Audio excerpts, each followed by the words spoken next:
নমস্কার। আজকের আবারও একটা রেসিপি আপনাদের সামনে শেয়ার করব। আজকের রেসিপিটা বানাবো মিক্স সবজি ভাজি। এই সবজিটা যখন আমরা শীতের কালে অনেক সবজি থাকে, যখন আর সবজির তরকারি খেতে পছন্দ হয় না, তখন এই রেসিপিটা আমি বানিয়ে থাকি। এই রেসিপিটা কিভাবে বানিয়েছি দেখে নিন। এখানে আমি শীতের সমস্ত রকম সবজি নিয়েছি। দেখুন, ওলকপি নিয়েছি, আলু নিয়েছি, মূলো নিয়েছি, শিম নিয়েছি, গাজর নিয়েছি আর পেঁয়াজকলি নিয়েছি। এবার দেখুন, আমি সবকটাই এক সাইজেই কেটে নেব। আমি প্রথমটা দেখাচ্ছি কিভাবে কাটছি, তারপরে সব একইভাবেই কাটবো। এরকম ছোট ছোট করে লম্বা করে কেটে নিয়েছি। আপনারা চাইলে ডুমো ডুমো করেও কাটতে পারেন। দেখুন, আমি কিন্তু একসঙ্গে নিয়েছি। এবার পেঁয়াজকলিটাকে আলাদা করে নিয়েছি। চলুন তাহলে ধুয়ে পরিষ্কার করে নিই।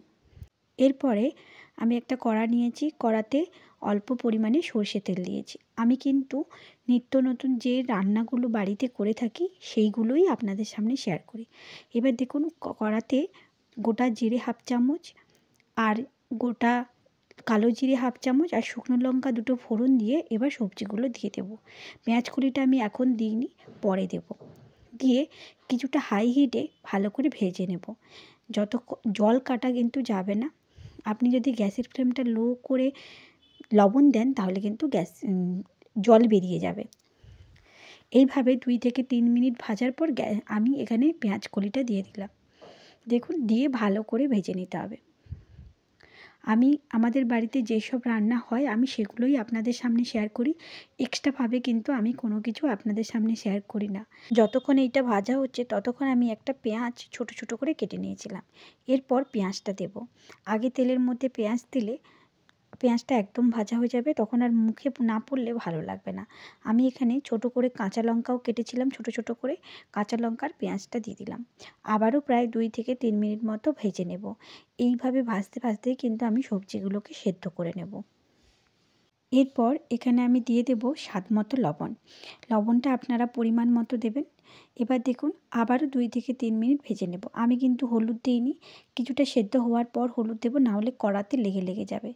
এখানে প্রায় আমার 50% মতো সবজিগুলো সেদ্ধ হয়ে গেছে। দেখুন, সব কিছুই কিন্তু ভালো মতো সেদ্ধ হয়ে গেছে। এরপর এখানে দিয়ে দেব পরিমাণ মতো হলুদ আর দেব 1 টিস্পুন মতো লাল লঙ্কার গুঁড়ো। এটা আপনারা স্কিপ করতে পারেন, আমি এখানে রঙের জন্য দিয়েছি। এইভাবে ভালো করেই ভেজে নিতে হবে। এইভাবে আমি কিন্তু ঢাকা দিয়ে আর 30% মতো ভেজে নিয়েছি। পরে 1 টিস্পুন মতো চিনি দিয়েছিলাম স্বাদটা বাড়ানোর জন্য। আপনি সব সবজিতে দেখবেন একটু চিনি দেবেন, খেতে কিন্তু খুব সুন্দর লাগে।